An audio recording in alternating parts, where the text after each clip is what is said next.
16절 한번 보세요. 16절. 요셉은 베냐민이 그들과 함께 있음을 보고 자기의 청지기에게 이르되 이 사람들을 집으로 인도해 드리고 짐승을 잡고 준비하라. 이 사람들이 정오에 나와 함께 먹을 것이니라. 자, 시간이 좀 흐른 거예요. 우리가 지난 금요일 날 이 말씀 같이 나눴을 때 가나안에 있었던 이 요셉의 형들, 이들이 양식이 떨어져서 아버지가 구하러 갔다 오라고 얘기하잖아요. 그들이 왔었을 때, 애굽에 양식을 구하러 왔을 때 요셉이 그들을 한번 떠보지 않습니까? 그래놓고 형제 중에 하나였던 시몬을 가둬두고 그 말째 동생, 막내 동생을 데리고 오라고 해서 이들을 보냅니다. 자, 볼모로 지금 시몬이 잡혀 있어요. 아버지가 깜짝 놀라죠. 가나안에 있다가 이 무슨 회개망측한 일이냐 해서 어찌됐건 살아야 되지 않습니까? 그래서 그냥 울며 겨자 먹기로 모든 것들을 다 구비해 가지고 다시 보내는 겁니다. 베냐민까지. 자, 그런 상황 가운데 요셉의 형들이 베냐민을 데리고 이제 요셉 앞에 딱 서는 거예요. 자, 그런데 요셉이 어떻게 합니까? 그 형제들을 그 총리의 집무실에서 만나면 될 일을 가지고 어떻게 해요? 총리 관저로 보내는 겁니다. 자기 집으로 보내는 거예요. 이유는 뭡니까? 우리가 말씀 쭉 읽어봤지만 그들을 대접하기 위해서 그렇게 했습니다. 자, 그런데 이 모든 것들을 당하는 형제들 입장에서 한번 생각을 해보시기 바랍니다. 때로는 너무 극진한 환대가 여러분 우리 마음을 기쁘게 하는 것이 아니라 불안하게 할 때가 있잖아요. 왜냐하면 양식을 사러 온 사람들이 여러분 이 요셉의 형제들만은 아니었을 거 아닙니까? 근동아시아 전체가 지금 다 기근이 들었기 때문에. 근데 그 많은 사람들 중에 하필 자기들만 딱 어떻게 떼어놓은 것 같은 그런 느낌이 딱 드니까 꺼림직한 겁니다. 그리고 처음 곡식을 사러 왔을 때 돈을 가지고 왔지 않겠습니까? 근데 나중에 애굽을 떠나 가나안에 있다고 가보니까 어때요? 그 돈이 그대로 자루에 담겨져 있었던 거예요. 그러니까 이게 내내 마음에 걸렸던 거라고 말입니다. 그래서 이제 요셉의 총리 관저로 들어갑니다. 18절 보세요. 자, 그 사람들이 누구예요? 요셉의 형제들입니다. 그 사람들이 요셉의 집으로 인도되며 두려워하여 이르되, 자, 도둑이 제발 저린다고 생각을 하는 겁니다. 뭡니까? 전번에 우리 자루에 들어있던 돈의 일로 우리가 끌려드는도다. 이는 우리를 억류하려고 달려들어 우리를 잡아 노예로 삼고 우리의 나귀를 빼앗으려 함이로다 하고. 사람이 여러분 뒤가 캥기는 짓을 하면요 자리에 앉아 있어도 불안한 겁니다. 그걸 좌불안석이라는 한자로 쓰잖아요. 내자로. 예? 그래서 여러분 우리가 이거 보면서 좀 우리 삶 가운데 적용해야 될 게 뭐냐면 저나 우리 교우들이나 이 진실하고 정직하게 살아가라. 이게 단순히 하나님 앞에서만 여러분 주님을 닮아가라 그런 권면이 아닐 수 있다는 얘기입니다. 우리가 인생에서 진실하고 정직하게 살아갈 그때에 여러분 우리가 뒤가 캥길 일이 없으니까 두려움에서 자유할 수 있어요. 그렇지 않고 이 세상은 어떻게 해요? 진실하고 정직하게 살아가는 사람을 바보라고 얘기합니다. 왜 그렇게 미련하게 살아가느냐고 얘기해요. 그러다 보면 여러분 어떻습니까? 장관들 되는 사람들, 여러분 그 사람들 우리가 봤을 때는 아주 어떻게 보면은 죄가 많은 것처럼 나중에 청문회 때 다 까발리잖아요. 근데 사실 그 사람들의 그런 부분들과 우리가 걸어온 족적들을 비교해 보면 여러분 우리 깨끗하다고 말할 수 있는가 한번 조금 새겨 보실 수 있었으면 좋겠습니다. 자, 어찌됐건 그들이 마음이 편하지 않아요. 불안해합니다. 그러니까 먼저 고백을 하는 거예요. 자기 죄라고 생각하는 것들을. 그래서 요셉의 청지기를 찾아가서 지난번에 있었던 일에 대해서 자초지정을 설명을 해요. 아, 우리가 양식 사러 왔는데 세상에 그 돈이 와보니까 같이 있습니다. 돌려주려고 합니다. 이렇게 얘기를 했더니 청지기가 뜻밖의 대답을 합니다. 23절 보세요. 자, 이 청지기는 여러분 애굽 사람이에요. 유대인이 아니에요. 뭐라고 얘기합니까? 그가 이르되, 그는 청지기예요. 청지기가 이르되, 너희는 안심하라, 두려워하지 말라. 너희 하나님 너희 아버지 하나님이 재물을 너희 자루에 넣어 너희에게 주신 것이니라. 그래놓고 뭐라고 얘기해요? 너희 돈은 뭐 했대요? 이미 받았느니라, 이렇게 얘기합니다. 돈 안 받았잖아요. 근데 이미 받았느니라 하고 덤으로 선물을 줍니다. 이제껏 연금이 돼 있었던 누굽니까? 구금이라 그러죠. 연금이 아니라 시므온을 그들에게 이끌어냅니다. 자, 이미 다 받았다라고 하는 이 표현은요, 원뜻으로 얘기하면 너희 돈이 내게 왔다, 이런 뜻이고 액수가 완납되었다는 법적인 표현이기도 하대요. 그러면서 이 애굽 사람이 뭐라고 얘기하냐면 23절 그 중간에 한번 보세요. 뭐라고 얘기합니까? 너희 아버지의 하나님이 너희 자루에 넣어 너에게 주신 것이다라는 표현을 합니다. 그 돈을. 그러니까 청지기가 형제들이 자루 속에서 발견한 돈은 아마도 내가 봤을 땐 그건 너희들이 하나님의 선물 아니었겠냐, 이런 알쏭달쏭한 말을 계속하고 있는 거예요. 그러면서 갇혀 있었던 시므온과 이제 상봉을 할 수 있게 해준 겁니다.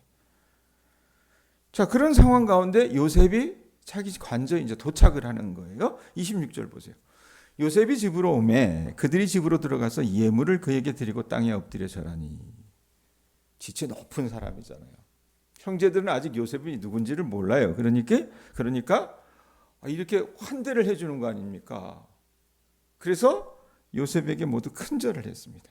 왜? 자기들의 생사를 결정할 권한이 있는 그 사람에게 절하는 것이었으니까 얼마나 정성을 들였겠어요. 극진하게 했다 그 말입니다. 그래놓고 27절, 28절 보세요.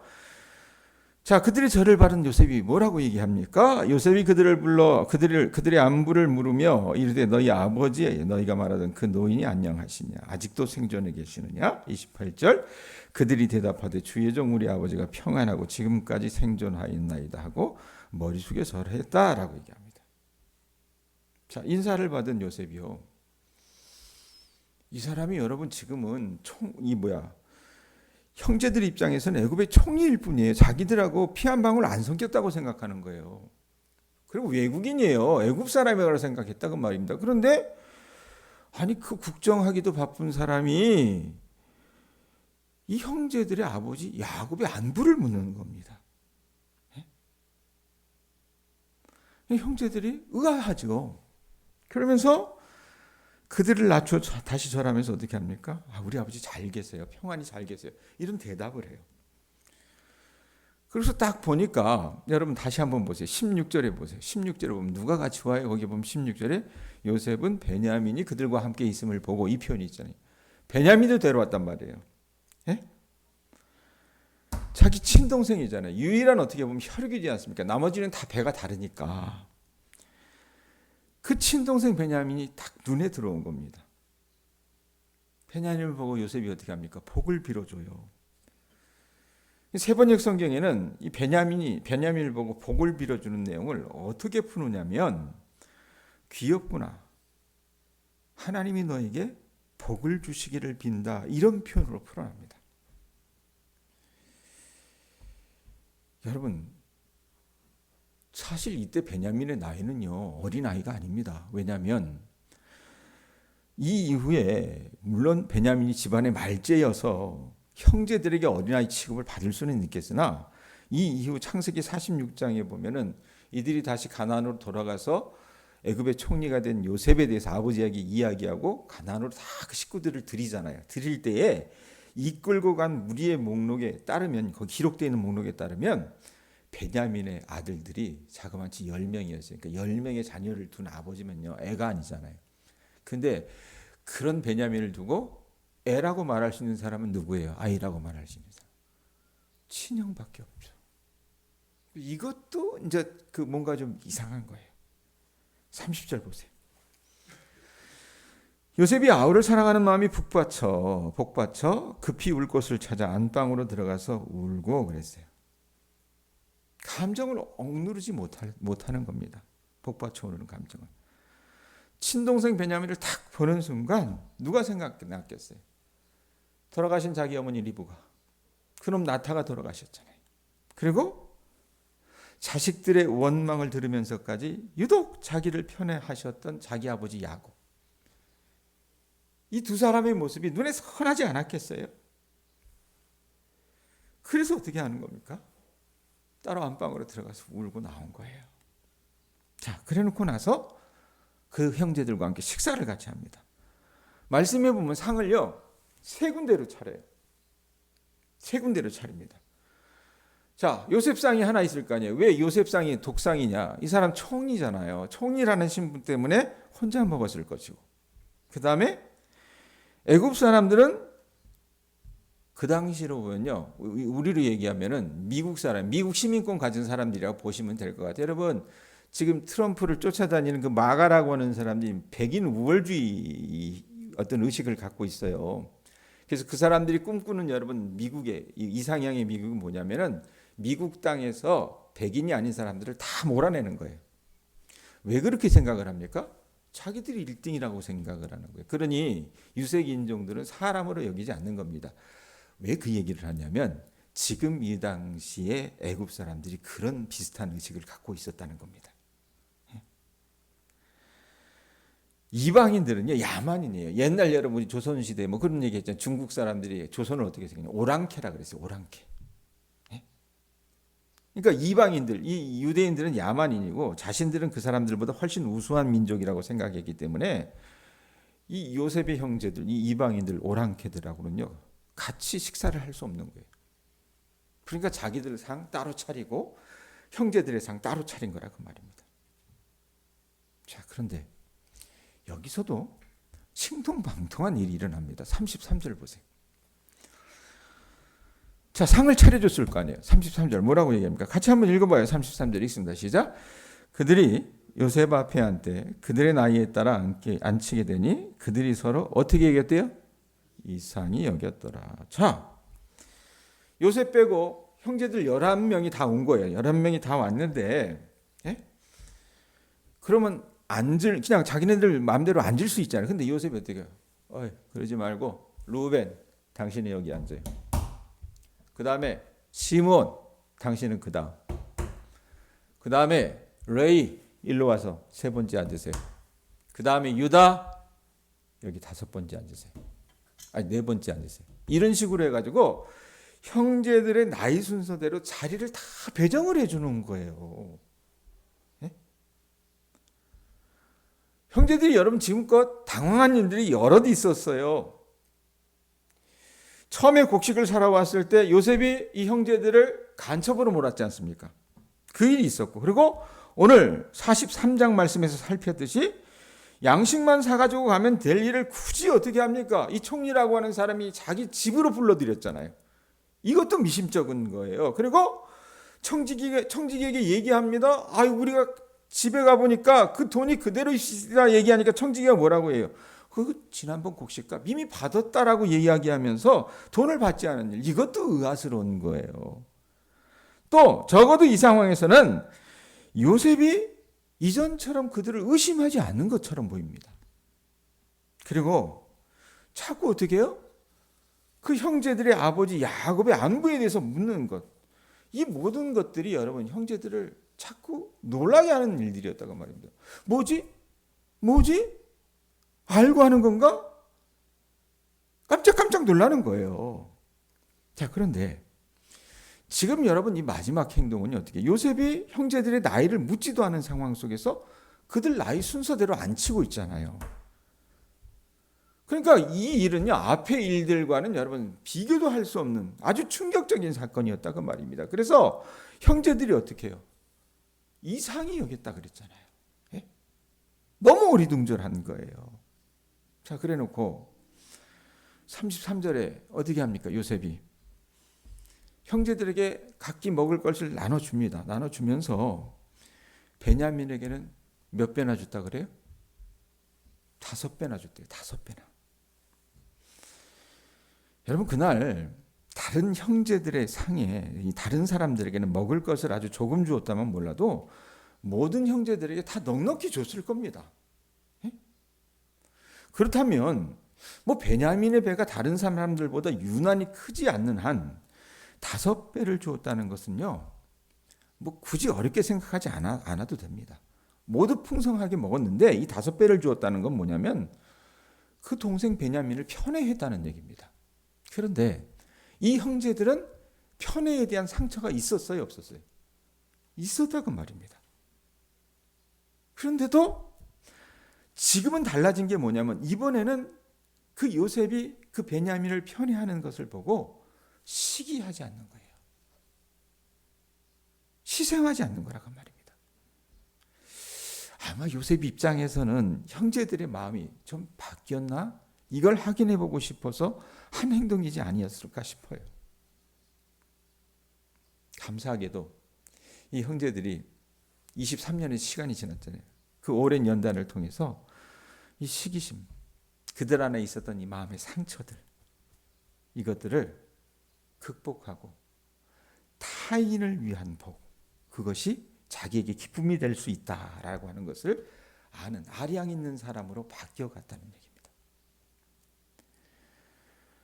자, 한번 적용해 봅시다. 여러분, 오늘 말씀 가운데 우리 형제들과 우리는 이 요셉의 형제들과 대비되는 이 요셉이라고 하는 사람의 우리의 눈이 가주셨으면 좋겠습니다. 자, 어떻게 보면 요셉이 다 짜놓은 각본이잖아요. 음모일 수 있습니다. 그게 음모이고 또는 지난 23년간 형제들이 변한 것을 확인하는 어떤 선한 마음에서 한 행동이었건 간에 요셉은 어찌됐건 간에 자신이 할 수 있는 최선을 다해서 그 형제들을 섬기고 대접했습니다.